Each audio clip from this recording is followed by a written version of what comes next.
Hello and welcome to a brand new episode of Figuring It Out as I go along. And this is our second episode where it's in video form, which I am so excited about. This is actually our first one as well, just me and you in video form. Now, I hope I don't get distracted and look around the room, because I find that when I'm doing it with just audio or when I'm on radio, that's exactly what I do. I'm just like absolutely away with the fairies and just chatting shit. So we're going to pretend I'm on FaceTime with you, but I'm not letting you get a word in, which hopefully, if you're listening to this as a friend, you're not going to agree with. I like to think that I'm a good listener too, but I do chat a lot, as you can probably tell. Before we dive into anything specific and the topic at hand, which you'll see by the title, I just want to say a massive thank you for all the wonderful feedback and just overall reception of the last episode. If you didn't see it, that was our first ever video episode with the lovely Emma Mother, all about attachment styles. And not only did we have a good time recording it, and it was so lovely to catch up, and she's so eloquent and articulate and knowledgeable about the topic at hand. Not only all of that, but the video just really pulled it all together. Now, I've been quite rejecting of going over to the dark side of video podcasts. I don't know why, because all my favourite podcasts have a video form. I think it's the radio side of me that was just like, I like it being audio. I like just kind of being, just me and the mic, no pressure. And that is always going to be the case. I'm not going to lie. I do have a special space in my heart for just audio. I think it's the musician in me. But that being said, it was so much fun doing a video episode, and it got me so motivated. Like that, I recorded that on the Wednesday, and then all the same day actually. Recorded that on the Wednesday, and then in the evening I spent all evening editing. But I was enjoying it so much. And don't get me wrong, I get motivated and I absolutely adore doing all the interviews and solo episodes and whatever. I really love it. But something just like kicked in, and I was like, a new lease of life. Maybe it's like a season 2 of the pod. I don't know. I don't really do it in seasons, but like something happened and I was just like, I really do love this. And it just given me a new lease of life for this podcast. It's thrown me at the deep end with video editing and captioning and what else, doing different kinds of reels and graphics and stuff like that I've kind of just had to teach myself, but it's really expanded my skill set. And yeah, I'm just really, if I can say, I'm always find it really hard to be proud of myself. I think we all do as humans, but like as a creative, I find it hard. Like I always feel like I could be doing something better, or I feel like it makes me sound conceited. But I feel like we all deserve to celebrate ourselves. And considering I've had so many rejections from things, from jobs, from life in the last couple of years, I feel like I deserve to celebrate something that's gone well. So here we are. But thank you so much for getting in touch, for sharing, for commenting, for following, or if you're new here, if you've been here since the beginning, it's been the most interaction I've had in an episode since we began. So yeah, it's been kind of crazy, and I'm looking forward to seeing like where this goes. So hopefully, maybe you'll switch off if it's just me. I don't know, but yeah, I'm really looking forward to seeing where this goes. I've got some. I know I always say it, and it's always such a teaser, but I have got some really excited interviews ready to come out. I've got some exciting plans for episodes just me and you.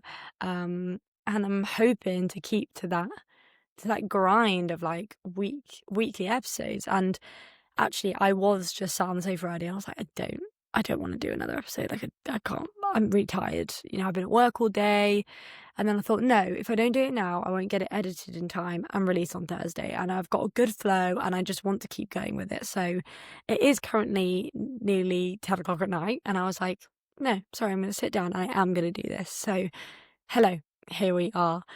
Just before we do dive into the episode, though, I do want to just talk about a few things that aren't related, but just, that I'm figuring out as I go along, if you will. I feel like it's always good to have a little bit of a life update. Apply for more jobs, rejected from more jobs. You know how it be. Yeah, it gets me down, but it's just one of those things that it's just like so frequent at the moment that like I don't spend a lot of time worrying about it because it's just become the norm. And I don't mean that in like a woe is me kind of way, but it kind of has. Part of me, like, some days I like beat myself up about it a little bit more, but it also just feels like there's not enough jobs in my area for what I want to do. And I feel like I'm picky, but I'm also not that picky. Like, I'm trying to open up my eyes and choose stuff that, sorry, okay, maybe it's a little bit different, but then I'm, even with an open mind, I'm still like struggling to find things that are creative and in my area. So it's hard. Like, I'm looking for like remote stuff so I can do freelance, and even that's hard to find, or it's unpaid, or, and yeah. What I found interesting is recently is that like everyone I've seen and spoken to who's around my age, no matter what job, no matter what experience, is finding financially things quite difficult. So that is encouraging for me, but not great for everyone. It's obviously just the reality for everyone at the moment in their mid-20s. So that's one thing I want to figure out a little bit. I'm going to listen back to Kay Price's episode to see how I can save better. But I think all in all, I just need a job. But yeah, so I think that's lingering in the back of my mind as being stressful. And weirdly, like, I've been having lots of stress dreams recently. And part of me wants to say that I'm not stressed, but maybe I am more subconsciously than I realise. The key things that come up for me as being stress dreams are... Now, I don't know if anyone else gets this, because I've said this to people before and they've been like, I don't get this. So I'm like, oh, thought that was an everyone thing. Oh, so sorry. Thought that was an everyone thing. Turns out it's not. I have dreams where like people are like slightly annoyed at me, but like everyone is. So I'll be at a big event, and I'll be like laughing and joking and chatting with people, and like everyone looks at each other and they like don't find me funny, or like I'll always be the last one at the lunch table and I'll be like back at school again, or I'll be with my family and everyone just finds me annoying, and like I'll find out that they're doing something later and I'm not invited, and like I don't know where that comes from. I guess maybe it's like this. I think it comes from like being like 12 and not being like always feeling a little bit left out. But I don't feel like that in my everyday life. Definitely not at the moment. I definitely don't feel like that. But those dreams that keep cropping up. And also what's quite interesting is I also have dreams about like I won't wake up in a cold sweat, but they'll just make me go, oh. Or like I'll have dreams about a family member being ill, because that is something that scares me. Or I've had dreams before about like people I fancy, like making it really obvious that they don't like me and like saying it to me, or the opposite, that they tell me they're in love with me and then I wake up and I realize it's not true. So yeah, really weird. I've just had loads of stress dreams, and in a way, and I guess this might link to what we're talking about today, uncertainty and change, etc. It could be due to the fact that because of my job not being stable at the moment, it could be like uncertainty that's like harboring anxiety under the surface. Maybe that would make a lot of sense. But it's funny. It's like I'm still sleeping peacefully, but I need to stop talking about sleep because it's making me yawn. But I'm still like waking up in the morning being like, oh, I didn't like that. Do you know what I mean? So yeah, bit odd, but hey yo. What else? I've noticed some like OCD thoughts cropping up recently. Some new ones, some old ones, just to spice it up a little bit. But I do think my overall anxiety levels, due to my medication, are at like a stable point. But I think the thoughts just like to test me. Saw a really great TikTok the other day about like handling an OCD spike, which is a really good way of putting it. It's not quite as like serious as an episode, if you will, but it's like when you think you're okay and sometimes all patterns start emerging. How do you look after your mental health? How do you look after your physical health? And like how can you move forward? So I've saved that, and I can just look back at it, and it's like some of it is like meditation exercises, some of them are like reality checks and grounding exercises, and other things like science behind why that happens. That always, for me, makes me feel like I can feel more logical, and I just feel a lot better when I'm like, okay, that's why that's happening, and then I can like push it aside as just being a thought and then get on with things. I think I'm being quite good at observing the thought, and even if it sits with me for a bit, like not acting on anything like compulsive, you know? So, touch wood, I think I'm okay, but I haven't really spoken about it much. I just think I don't know, I haven't spoken about it much with, like, people around me because I don't think it's a cause for concern, but, you know, I think once I started taking my medication, I was thought that I was never gonna be anxious again, but that's not the case. It's like, you know, it's gonna be a part of me. It's been a part of me for the 23 years of life where I wasn't on medication, and it's probably gonna be part of my life forever, but it's just gonna be managed. So yeah, they've cropped up, they've appeared. I've tried not to act on any of them. I do sometimes in minor ways, but 90% of the time, I think I'm riding that wave. What else? This is completely unrelated, but super cute. My auntie's bought me a jelly cat, and if you can't see properly, he's a tea bag. And if you know me, I'm absolutely obsessed with tea. Tea solves everything, you know. Sad, have a cup of tea. Happy, have a cup of tea. Angry, have a cup of tea.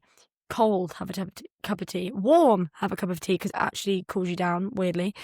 And it's a limited edition, and she saw it and she bought it for me, and I just thought it was really cute. So, suggestions for names, very much accepted. I do have a jelly cat. I actually had one when I was a baby before they were, like, trendy, and I have one that my friends bought me. I don't, like, have a collection like loads of people tend to do, but this is my favourite colour as well. The little actual, like, bag. So I just think it's really cute. I'm trying to work out where I'm going to put him, but he's probably going to sit on my desk with my other little friends. Anyway, that's not an important thing. Another thing is, got a new hoodie. Found this new vintage shop in Manchester. There's a night hoodie. It was a tenner. When I was getting it, Jen was like, you shouldn't be getting a white hoodie because you are a mucky pup. And basically every time I eat, I get food down my face, down my clothes. And actually, I just took this hoodie off so that I wouldn't get food on it. And then I got food on the t-shirt that was underneath. So that's currently in the wash. But anyway, the day of buying this, a bird pooed on me. Now, I do know that apparently that's good luck. I didn't see the culprit, but I'm just going to take that as he was wishing me luck. Maybe that's in the form of a stable job and some financial security, or I don't know, but all things crossed, that meant something. I had to throw it straight in the wash with stain remover, and I think it's pretty much got, like, a slight stain, but I just think, do you know what? I'm just going to take it as a blessing, not a curse, but it wasn't very pleasant when it happened. And the final thing before we go on to the actual topic, sorry, wittering, is I'm so excited. This will come out the day after I've been, and I hopefully, this is me holding me accountable, I'm going to post a TikTok vlog of my day, but I've got a really exciting day on Wednesday. I'm going to the Radio Academy's Festival 2025, which is down in London. I was very lucky. My parents got me a ticket for, like, an early Christmas present, and it's basically like a networking conference for the radio and podcasting world. If you're in that world, you might know about it already. I'd never heard of it before, and it came off my LinkedIn because the love of my life, my journalistic icon, Louis Theroux, is one of the hosts. Now, recently I was put in contact with a really, really lovely guy within the music industry who my granddad knows, and he put me in contact with him, and we've had some really, really great phone calls about next steps in the creative industry. It's been really, really helpful. And he asked me, A, who's my dream podcast guest, and, like, B, who's my, like, inspiration. And I could not answer, and I felt like, God, I should know this. And I thought about it, and it all came back to Louis Theroux. Because I really love his way of telling a story. Like, he very much is kind and compassionate and gentle, and it gets people to open up to him because he seems approachable. But equally, he's inquisitive, he's curious, and he's not afraid to ask the questions that are a little bit difficult. And I really, really respect that of him. And he has some really nitty-gritty, dark, powerful documentaries that he's done, and I watch them all on repeat, and I'm, like, watching being like, I want to do that one day. Like, I've never really known whether I want to go into TV, but if I could do audio form documentaries as video form documentaries, I don't know, like Louis Theroux, then that would be a dream come true. So very excited. He's also interviewing, I'm pretty sure, the CEO of Prison Radio. If you don't know, prisons are a weird, special niche interest of mine. I'm very interested in the whole like rehabilitation of prisoners side of things. I have been since I was like a teenager. I don't know where it came from. Probably younger than that. Which is ironic because if I ever went to prison, I'd literally die. I couldn't handle it. But yeah, I'm really interested in it. Prison Radio is an incredible company. I follow them on Instagram. They basically facilitate radio workshops for people that are incarcerated to allow them to learn production skills, presenting skills, and just basically have an outlet for like creativity and their emotions and stuff. And I think it's fascinating. I think their work is so great. So excited to see Louis facilitate that conversation. And yeah, I'm so excited. So I'll let you know how it is. I can't wait.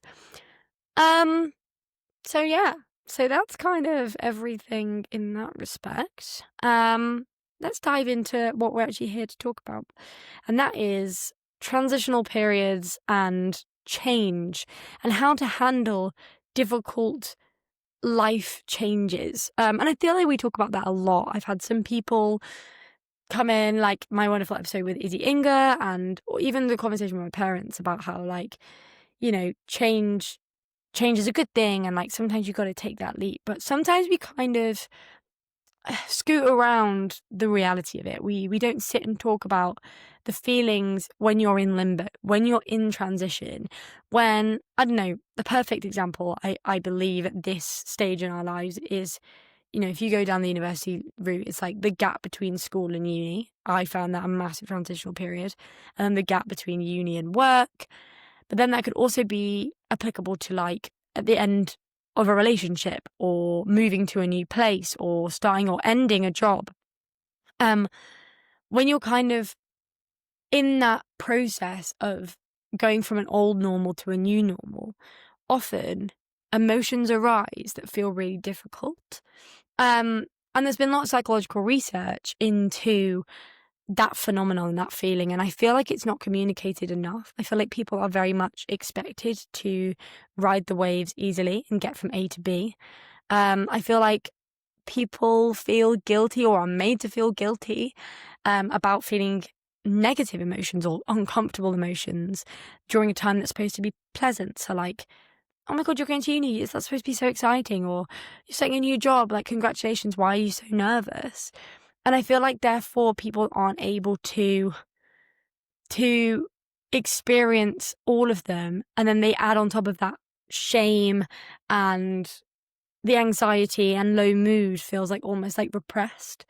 Now I've talked a little bit before, I don't want to sound like a broken record, but this was definitely how I felt when I left school and when I went to uni, and I think some of the things that I experienced that I started to be able to articulate by the end of that time, but I think only in retrospect was I able to understand it, was like a change in identity. And for me, that wasn't a massive, you know, I'm not someone that has explored their sexuality or, you know, their gender. I don't mean identity in that respect. I mean it more in terms of like, I know myself in this small town with this group of people, with this as my routine. But I'm about to be taken out of that and thrown into a new space with new people, with a new routine. Am I going to be that same person that I was there?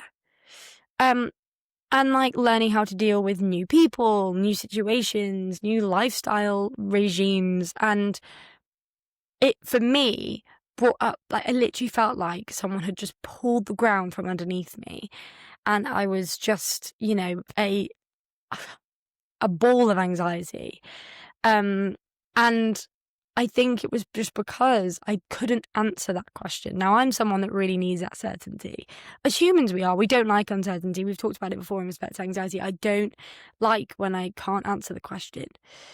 And often that is really apparent for people, particularly within their 20s or just within any life change, no matter what time in their life, where when they can't answer that question, they find that these feelings arise, you know. And if you think about it, like when you move to a new space, for whatever reason, for whether it be work, whether it be uni, whether it be whatever, because you've ended a relationship or you just fancy to change, whatever that might be, you go from having somewhere being your safe space, your home.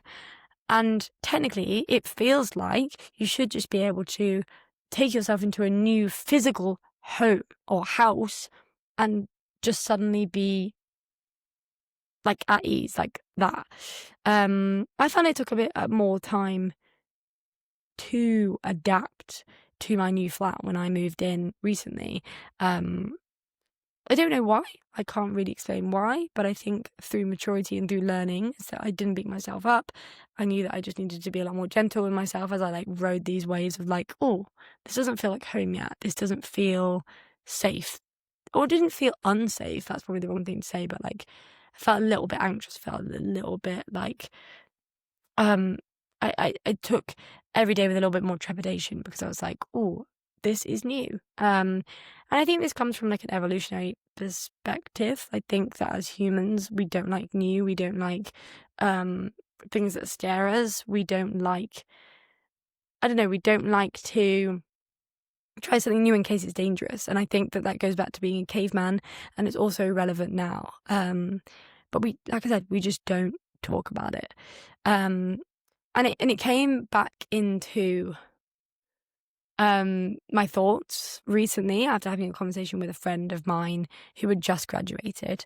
If you're listening, you may know who you are. And obviously, when I first graduated from uni, I was really excited to go. I felt ready to go. I felt like ready. You know, I think a big thing is that once you've been through one massive transition and you've maybe experienced those difficult situations to quite an extreme extent, the next transitional period, you're kind of ready to feel those emotions. So it's almost like the uncertainty is a little bit more certain, if that makes sense. Like, oh, I'm probably going to feel a bit wobbly for a while. So like you've got a lot more patience for yourself. So I think that was definitely a big part of me feeling a little bit more able to deal with it. But also, I was very lucky to know that I had a job at the end of summer.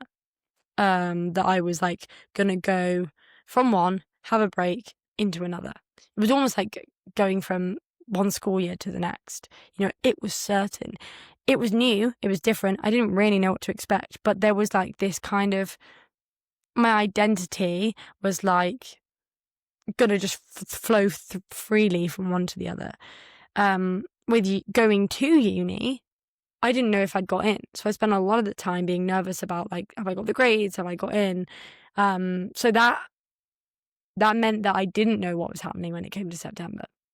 But I hold my hands up and say that I was very fortunate in the fact that my September or my new job was sorted. But for 90% of people, that's not the case.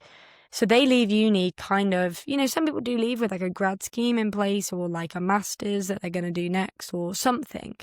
And that's wonderful. And that in itself can bring a load of anxiety, you know.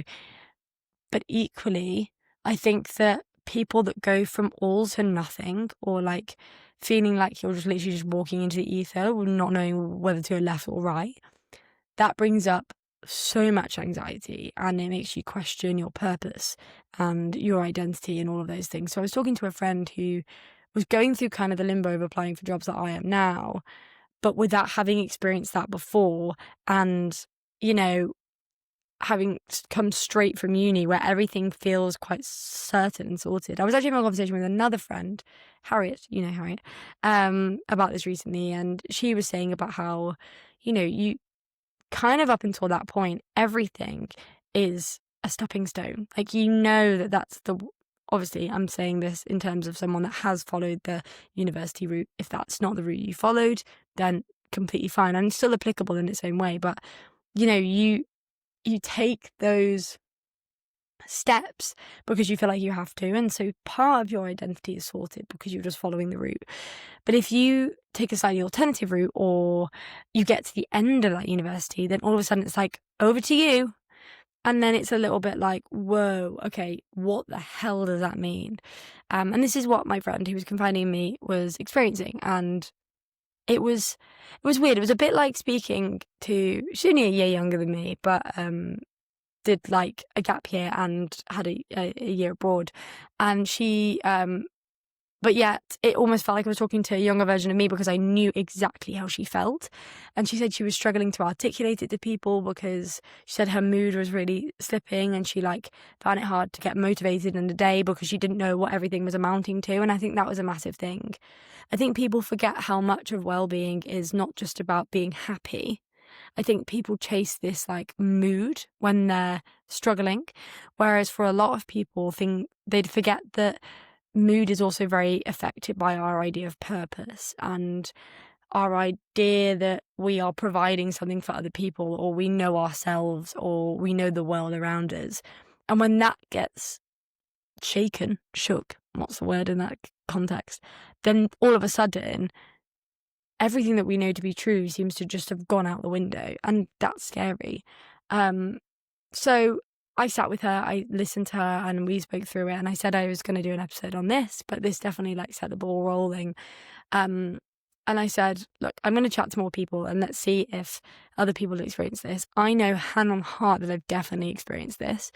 Especially that feeling of well, what's the point in me getting out of bed this morning because I don't know what I'm doing this for. And that can sound really depressing, but and in some cases it's not as extreme as that, some cases it really is. But without that feeling of I'm doing this because it's leading to this, you can just kind of feel like you're floating. And I feel like that's really quite scary. And as humans, like I keep saying, we're not used to that. So what I'm going to do now is I'm going to explore a little bit of some psychological research of the transitional period, why we feel the way that we do, the research behind it. Because I remember when I was struggling at 18, I was being a psychology nerd, it all goes back to that. And I was Googling, is this normal to feel like this when I should be excited? Everyone I know seems to be so excited. Everyone I know seems to have their shit together. Spoiler alert, they never do. Or just be okay with the fact that everything is changing. And all of this research was saying that if people are telling you that they're fine and they're not nervous and they feel certain, they may not be able to articulate it or understand it, or they're lying. They are, So some of this research, let's look into it. And then when we've explored the research, I checked in with you over on the Instagram about how you've experienced whether there have been major moments in your life that have shaken this feeling of identity for you and brought up these not so positive emotions. And we're going to explore what you found helps with you and what advice you'd give to other people in your shoes or to your younger self, as we often ask. So a psychologist named Jeffrey Arnett in 2000s coined this stage in our life, quite specifically the ages of 18 to 29, so that's quite a big 11-year bracket, as a distinct life stage, which is basically a whole transitional period. And I know we've been speaking about specific life events, but he was saying that a lot of these emotions, arise up and down because of all of the changes that compile within this period. So overall, it's characterized by identity exploration, instability, quite an inquisitive, inward-looking self-focus, a constant feeling of being in between, and then, this says optimism and possibilities, but I would argue that, yes, there might be some days where you feel optimistic and motivated, but I'd actually argue that there are probably the uncomfortable feelings that arise are the days where you feel pessimistic, where almost there's so much choice that you're like, what the hell is the point? Where do I go from here? And the fact that research demonstrates that he's obviously had a large scope of people that he's studied that have reported all of these phenomenons, not the point, shows that is so apparent in so many people. Erik Erikson and James Marcia as well also put together a theory based on identity development. So what I find really interesting is that they said that in your late teens and early 20s, so technically I'm in my mid-20s now, it's kind of crazy, that you spend a lot of time fighting for that feeling of identity and your role in society. And I think that's so true, because if I think back to being 18 to 21, I think a lot of my questioning was about who am I? What do I want? And I think that was maybe why I felt a lot of like instability during uni. And then when I left that, maybe it was feeling a little bit older, I don't know. I started to think about different things. I felt a little bit like I knew more who I was, but I felt that there were other questions that were coming up. So Erik Erikson argued that this is when people start to determine what, like, their relationships as well. So, you know, you might find that yourself or other people that you know post-university or in their early 20s start to either get into new relationships or end relationships that they've been in for quite a considerable amount of time so far. And this is because they're really exploring that idea of intimacy versus isolation. Do I need this time to explore someone else, or do I need this time to explore myself? And you could argue that, you know, you can explore yourself by exploring with other people, definitely. But you might find that there's a lot more people that are breaking up because they're like, I need to get to know myself. I mean, I've not been in a relationship before, but I do definitely often talk about how, like, I actually quite enjoy being single because it really helps with that idea of identity. And like I said, I don't think I've got it figured out now. I'm not in my early 20s anymore, obviously, this podcast. But I mean that, like, I'm getting to know myself more and I'm more focused on that because I am alone. Does that make sense? I'll get to my point in a little bit. Stay with me here. And then Marcia also expanded this to 4 like different stages or like sections. So identity diffusion is a stage that means that you're not exploring, but you're also not committed. So this might be like earlier on in your teens. You're kind of exploring, but like you're not panicked about that. That's just like you're going about your days. Foreclosure means like you're committed. You kind of found yourself. You're kind of not exploring. And then you enter this kind of phase called moratorium, which is exploring and not yet committed. So this is this uncertain period in which you feel like you've got all these options, you're exploring all these things about yourself, about the world and everything, but you don't feel committed to any of the above. And this is what feels like the ground is shaking. This is what makes us feel like we don't know what we're doing or where we're going, because we're in this state called moratorium. We're exploring, but we're not yet committed to something sturdy and stable. And then eventually, one could argue that you reach identity achievement, which is where we feel explored and committed. Now, part of me thinks that maybe sounds too final because, you know, we don't get to a point where we get to 30 and we have it figured out, as we've discussed on this podcast. It's not like outside of that, like, 29 age bracket that you've achieved your identity and you're never going to change. As life continues to throw you curveballs and changes, we're obviously going to develop as human beings more. So, like, it's not like you've self-actualized and you're at the top and you're never, you know, that's it. You're obviously I would argue that you're going to explore different avenues of your identity, but this basically description is saying that moratorium is basically extremely common in your 20s because it's pure exploration. And then when you start to kind of find a job or maybe settle down or something like that, things might change, but they might be less groundbreaking. You know, things are a little bit more settled and therefore you have a little bit more stability to deal with things when shit hits the fan. So it's interesting because a lot of these theories kind of explore how decision making can really have an impact on your whole identity development. Now, I don't know, because that makes it sound like you've basically just, if you're good at decision making, then you'll be able to decide your identity. But it's not as black and white as like, I'm going to wake up tomorrow and I'm going to know myself. No, you've got to do that through trial and error. You can't just like, I don't know, you can't just decide that you're going to be a certain way. The whole point of discovering who you are is by doing things.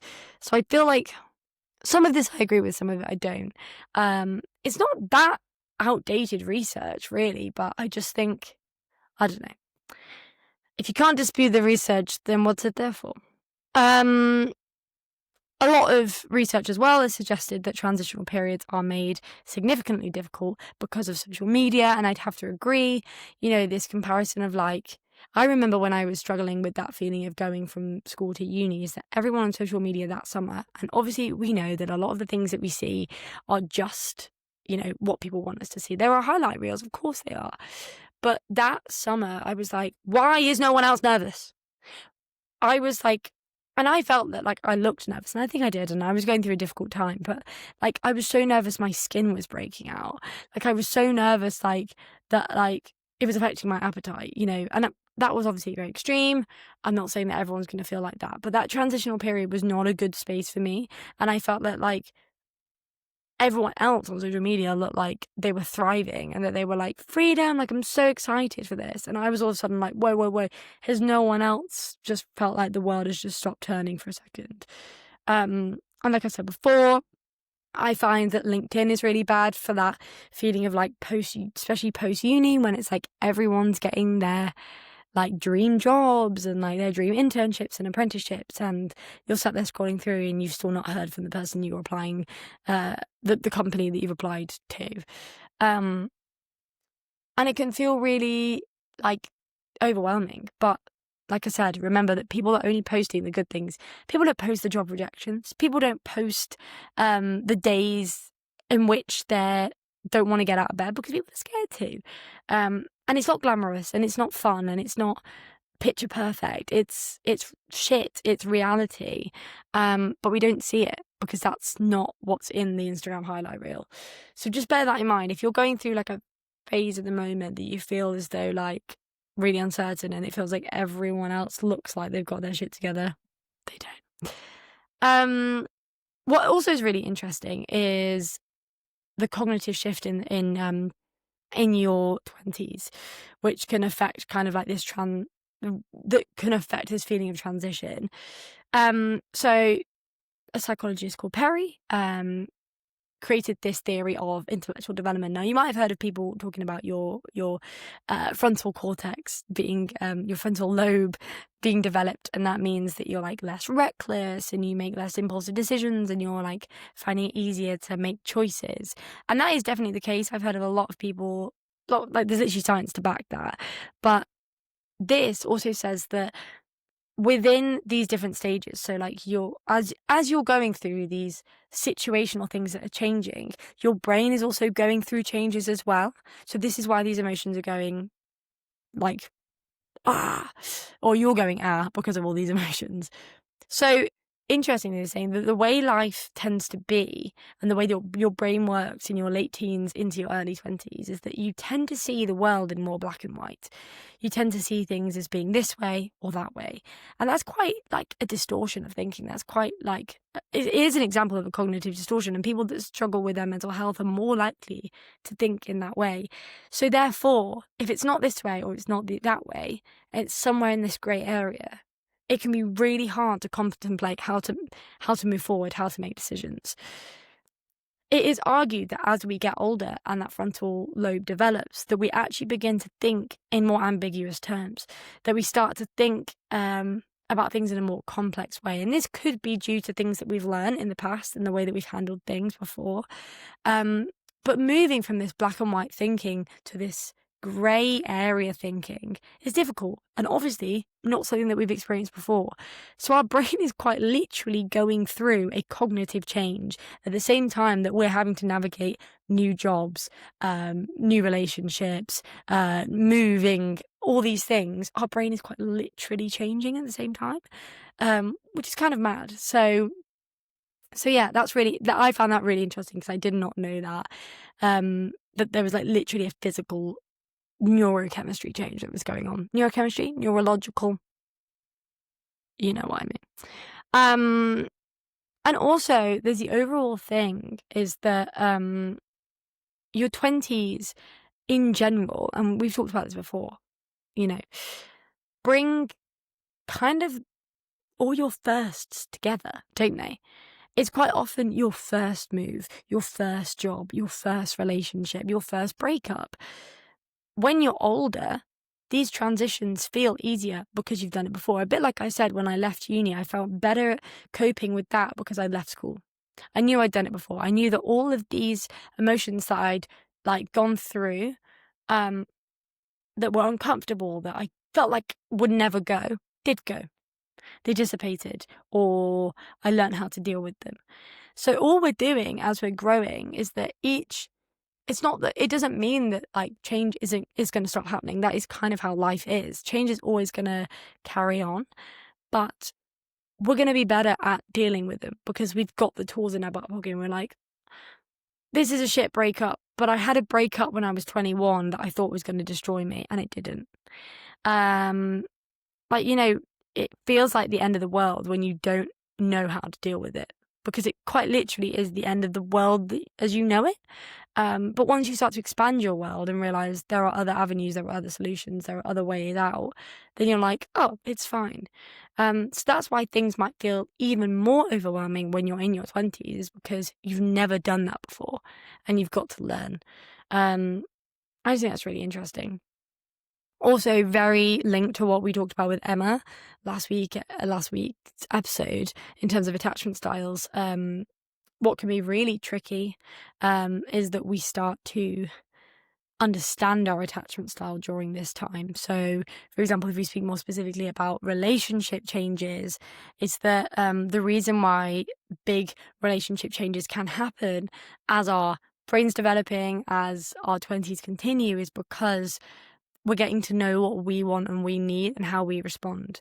And sometimes it's the hard truth of realizing that we are not quite suited to the person that in a way that we thought we were when we were 19, because maybe we didn't understand ourselves back then, which is really interesting. So I definitely think that I've become more aware of my attachment style through different dating experiences. I think I said this with Emma last time, and you know, before that, a few years ago, would not have known that.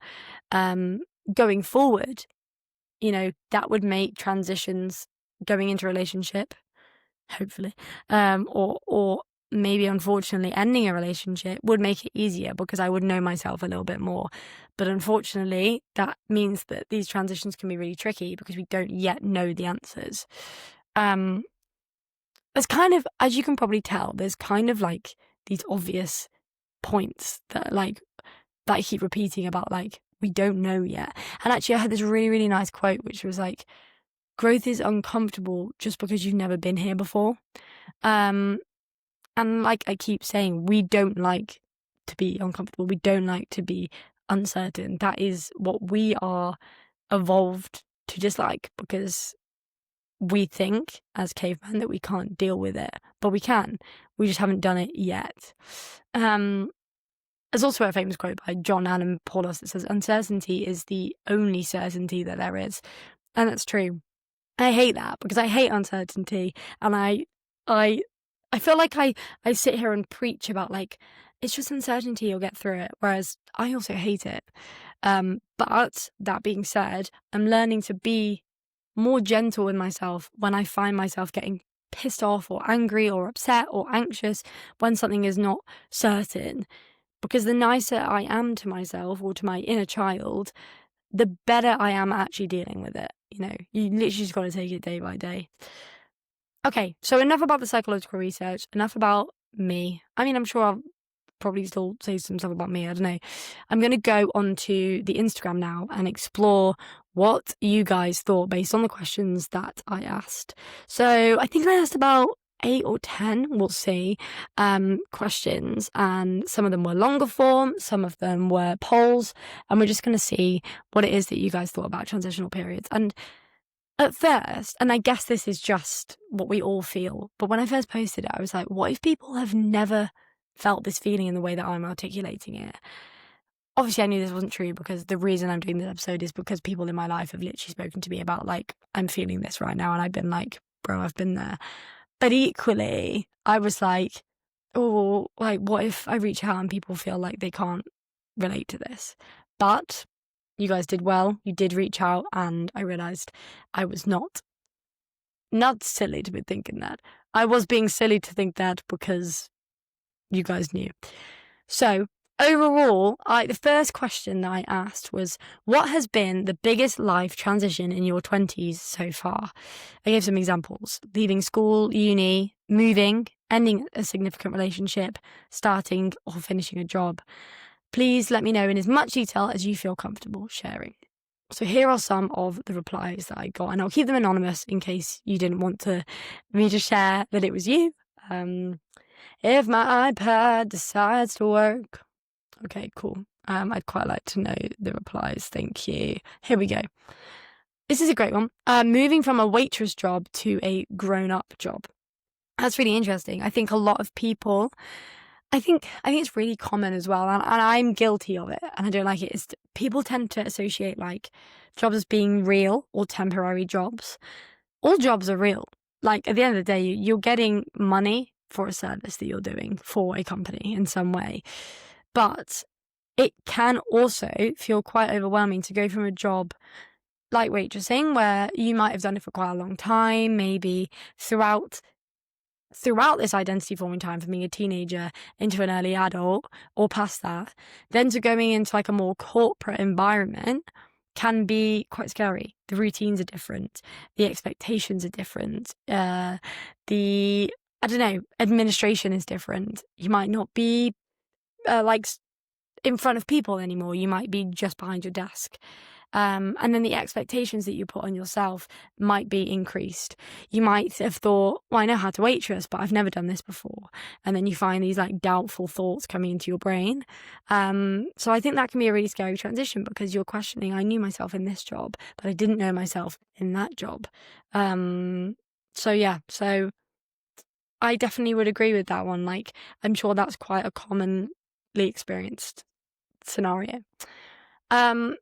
Moving to a place I didn't know to start a job I didn't know in a place I didn't know.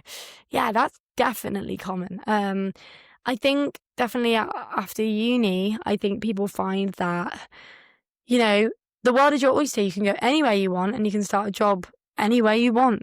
Some people stay in the town that they already know so that transition is easier. That's great. But a lot of people don't. They take big steps because, like, one thing's changing, might as well change everything else. But that can result in things feeling really quite overwhelming, because all of those transitions are kind of hitting at once. You have to ride all of those waves, not just one. So that's definitely scary, definitely something that I've experienced. In fact, alongside this person. Starting an apprenticeship, returning to education after a 2-year break and a whole pandemic. That is so true. I think we could literally do a whole episode, and to be fair, now that I'm saying that out loud, maybe I will, about how the aftermath of the pandemic, on terms of our mental health, our cognitive understanding of the world, inserting back into society. I think a lot of people found it tricky to go from nothing to everything altogether. And also returning to education is really hard. Like, you forget that you're, a bit like I was saying earlier, like, you go through the steps and you're so used to such a regimented way of life. You work towards something, you do an exam, you do a test, you do an assignment, you get it back, you are either proud or you find ways to do better and you move on. When you're taken away from that for a while, it can feel like freedom, it can feel great, but can also be like, how the hell did I manage that? I don't know how you could throw me back in it, because you're basically being taught gradually how to be in education. You don't have a lesson on how to be educated. So it's quite hard to know how to practice that discipline again. Often you've got more independence. You're having to force yourself to discipline yourself again. And then you've also got to deal with the aftermath of a pandemic where the world is all coming together again and you have no idea how to handle that. That's scary. So yeah, definitely understand that. This is really interesting. A diagnosis of autism. That is definitely very true. That is definitely going to intertwine with your perception of identity. I think for me, being diagnosed with OCD was definitely a part of that. Like, the way that you frame yourself is going to be different. For example, you may have always found it difficult to understand why you behave in the way that you do, why you respond to things in the way that you do. And you might have always kind of not practiced such self-compassion because you thought that you should be doing it like everyone else, you should be doing this. And then all of a sudden having a reason and an explanation means that all these ways that you have been talking to yourself or you have been responding to things, you've got to now question. Because you're like, actually, I didn't know that before. how does that change things? And I think that's really interesting. So thank you for being so open and honest with me about that. But I think that definitely falls into the category of like identity formation and how that can really set you on a bit of a tilt-a-whirl. So yeah. Leaving uni, going from having loads of independence and social life to barely anything. That's definitely a post-grad sensation that I think is really common.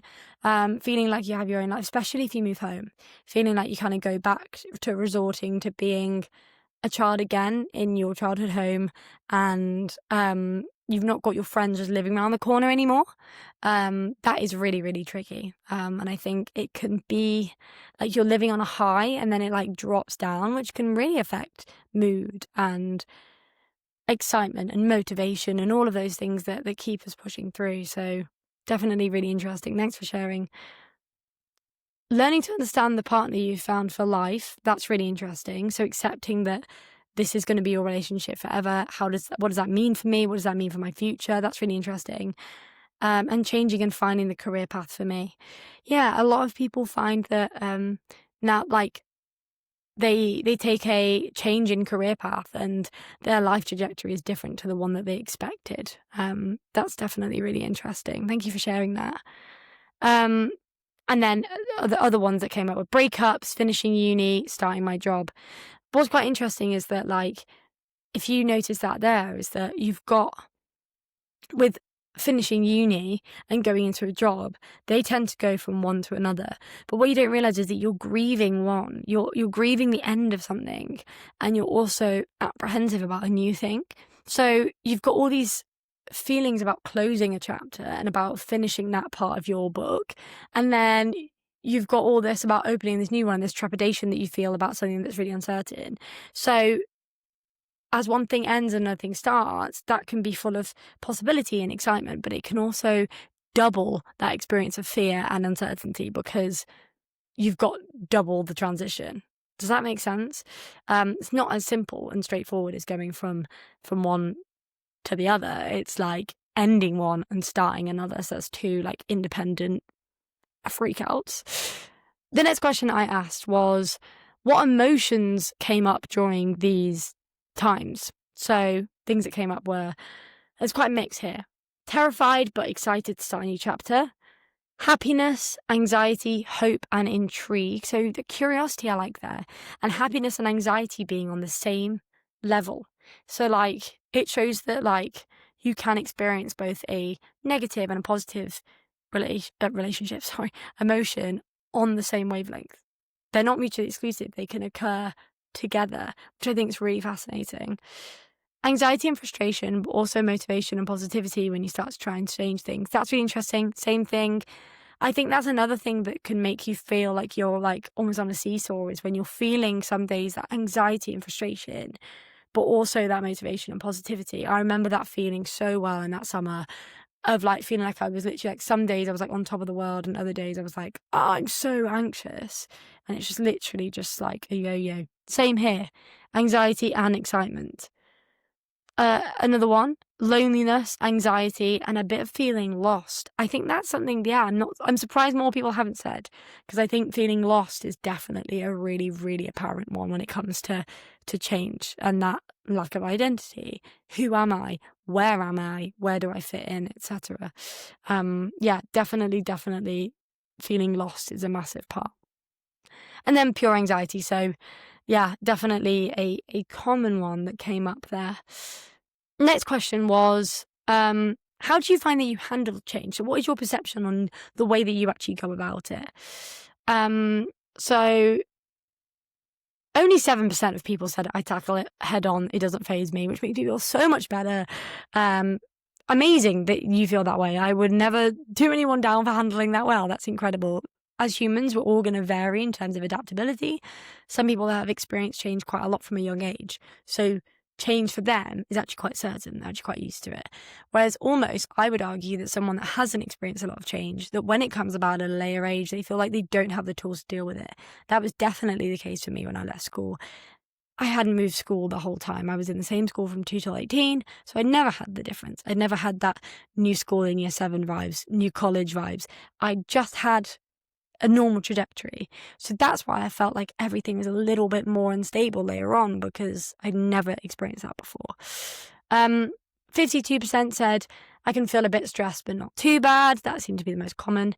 But then not too far behind was 41%. I find it really tricky, a proper emotional roller coaster. So if we take away that 7%, that is pretty 50-50. I'm pretty much 100% saying that it affects you in some way. Overall, there was a lot of people that replied to that. I can't get the exact numbers right now, but yeah, it seemed that a lot of, 14 people with a 52%. So overall, we had 16, 27 people vote on that. So thank you for getting in touch. And out of those, 25 of them said that it affects them. So there you go. If you're finding this hard, it's not just you. Do you get emotionally overwhelmed by small changes? Now, 56% of people, this was definitely the majority, said even the small things hit hard, where only 44% said only with big life shifts. So that's really interesting, because I definitely think that I definitely feel it more when it's like a big shift, obviously, but I can randomly be set off and anxious when it comes to something that I didn't expect to set me off the edge, a tiny change in my life, like a routine slightly off kilter. But it seems that 56% of people also agreed. But 0% said not at all. So it's obviously apparent for more people than you realise. Ever felt like you outgrew a version of yourself, but didn't know who you were becoming quite yet?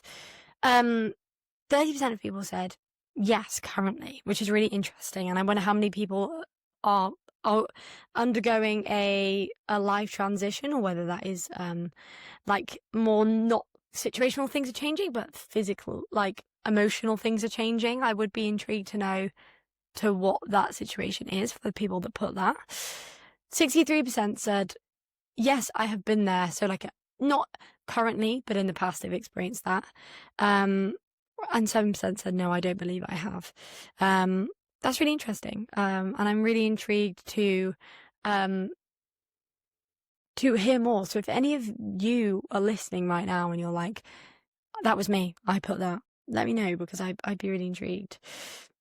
The next question was, do you find that you often feel guilty for feeling strong emotions during so-called positive changes? Now, this is what I wanted to explore when I was talking about earlier, when I was saying that, like, often when you say you're really anxious on something that other people would deem exciting, or maybe they're looking back with a slightly different lens. So, like, they forget. I find that a lot of people, I'm sure I've said this before, look back at a certain time of their life as being really positive because they forget how nervous they were before. Like it's like they've got rose-tinted glasses when they look back. And it can often make you feel bad for like being like, oh, maybe I'm not that excited, because like your mum's friend is saying like, why are you feeling so down about it? Or even your mum. My parents didn't do that, but equally, you know, it is people's first reaction when they're trying to cheer you up is to be like, but it's exciting, and it kind of invalidates your feelings. 52% of people said yes, I do actually. 40% of people said sometimes, so I guess that depends on the situation, or I guess maybe on the emotion. And then 8% of people said can't say I have. So fair enough. I guess that depends how you respond to yourself, and like how frequently you've experienced feelings of guilt or shame or whatever. But yeah, that's really interesting for me to explore. And then not quite the penultimate question. The next question was, I wanted to explore how confident people feel their ability to handle these changes when they're looking forward. Because a quote I read somewhere was that anxiety is not necessarily about the situation itself. It's about how well or not well, as the case may be, you feel you're able to handle it. So a lot of anxiety is because we feel like we can't cope with it, when actually when faced with it, we can cope with it. But a lot of the anxiety is just there to kind of guide us away and make us feel like, oh no, you won't be able to deal with that. So maybe we'll stay safe and protected from it. Overall, and I did it on one of those slidings on Instagram, so I can't really like show you, but I would say it was about 66%. So it was like 2/3 of the way positive. Some people did put it all the way to 0, meaning that they don't feel confident. But most people kind of were around that middle ground, which is good, which is positive. But I think if you're going through that period of change, try and remind yourself about whether you think you're able to deal with it when it comes. And trying to frame to yourself right now that this period is about exploration. It's not about certainty. It's not about right and wrong and about getting answers. It's about trial and error. And you'll find that you're actually dealing with things as they occur better because you're just letting them pass by rather than like looking at every minute of the day and seeing what you've accomplished and whether you're purposeful. All of a sudden weeks have gone by and you're like, oh my God, like I've done all that. The penultimate question, now it's the penultimate question, was how easy do you find it to talk about transitions with friends and family? Because as I touched on earlier, it can feel quite difficult because you feel guilty or you don't know how to articulate it. 38% of people said really easy, which is really wonderful to hear. It means you've got a great support system around you. 4% of people said I find it really difficult to bring up. That is good that is low, but obviously I should still validate the people that reported that. And it can be. It definitely is difficult to bring up when you don't know why you're feeling the way that you do. But most people, nearly 60%, said it depends on the person and the situation. And it's so true. It depends on the intensity of the emotions that are cropping up. It depends on whether that person's been through that before, whether you've been through that before. There are so many factors that affect how you feel able to communicate that with someone else. And equally, if they've experienced it before, they might be able to relate better. If they've not, you might find it hard to open up to them. It can all change and it can all affect your ability to communicate it. And that's okay. But try and find people that you feel you can communicate it to. Or even if you feel like they can't understand, just preface it with being, look, this is how I'm feeling right now. I need to just have a bit of a rant, a bit of a vent, a bit of a splurge of emotion. Can you just be here with me while I navigate this? And starting with that might mean people are a lot more open-minded and open to responding to that. And then finally, in pure figuring out as I go along style, I said, what advice would you give to your younger self or somebody else who is currently navigating a big life transition? And I love these, so this is a really great way to finish the episode. I like this one. It just says, do it, which is so true. Literally just do it. Don't stress it. Jump right in. Things will be what they are. There's no point stressing on every outcome. That is true. I'm the worst for that.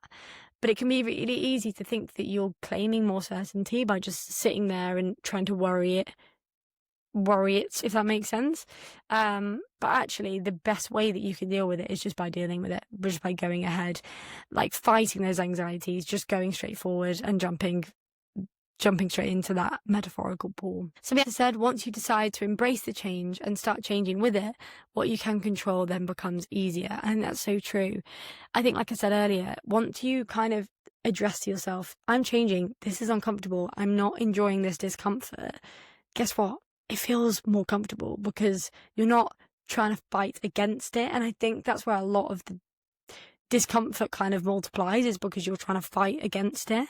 Sometimes just going like, this is weird, I don't know what's going on, I don't know if I like it, actually takes away so much of that pressure. It's just like a pressure gauge. It's just like, oh yeah, I don't know what happens. Okay. It's scary, easy said than done, but fake it till you make it. Just see what happens. It's all meant to happen and you're on that path for a reason. I do agree, especially when we think about life trajectories. I know some people, I'm a strong believer in everything happens for a reason. Some people can argue against it because they think, I don't know, they think that like when you're dealt a difficult set of cards, it can be like, why was I dealt that? Why is that my reason? But I think that no matter what route we end up taking, we end up where we're supposed to be if you just carry on that journey and see where it takes you. Other people have been saying everything happens for a reason. And I love this. Be the person that you wish you had in the moment. So if you were a friend, if you're speaking to yourself as you would a friend, what advice would you give? What do you think they need to hear? What do you think you should pass on? And sometimes just by kind of separating that, things become a lot easier to digest, to work through, and we're actually better at being compassionate to other people than we are to ourselves. And sometimes by seeing ourselves as another person, things get a lot easier. I also got a lovely message that says this, which, if this doesn't kind of encapsulate everything that we say in here, I'll just read it. Stop trying to figure it all out, because you won't, and you waste your time trying to do so. Your 20s are like the first trip to the buffet. Try everything and anything, within reason. If you don't like fish, then don't eat the fish. But everything falls into place eventually and somehow. That doesn't necessarily mean stand by idly until things fall into place. But if you stop stressing about getting it all together, then just because you can't, and you won't, and it will cause extra frustration and panic and build anxiety and unhealthy habits. And I think that's true. And as this whole podcast demonstrates, like, I hope that I never put any pressure on anyone to feel like they've got it figured out, because I don't, and no one does.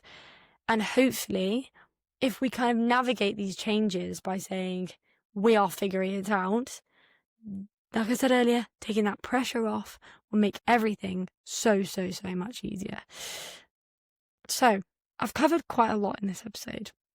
And I hope that at least something, whether it be the psychological research, whether it's hearing that you're not alone and that other people experience it, I hope that it gives you some sort of comfort, right? Either if you're navigating a change right now, or you have done in the past and you were like, that was a weird time, I don't know what emotions came up there. Or maybe it's something to listen back to again in the future when you come to a crossroads or you come to a change and you go, wasn't there an episode of that? Let me go back and listen. There is no right or wrong answer on how you can navigate change, because no one knows. But I know that I felt like I was going insane with all the anxiety and uncertainty that I was feeling. And I think that if I'd had this episode 6 years ago, crazy to say 6 years ago, that I would feel so much more relaxed. I know that I would have gone to bed that night thinking, it's okay. It's just uncertainty that's making me feel this way. As things become more certain, as things become more normal I say with inverted commas, these emotions will subside. I'll be okay. Don't press them, feel them, ride the waves, and I promise everything will figure it out. And all those things that seem scary, that you feel like you can't handle, you will be able to. But in the meantime, we'll figure it all out as we go along.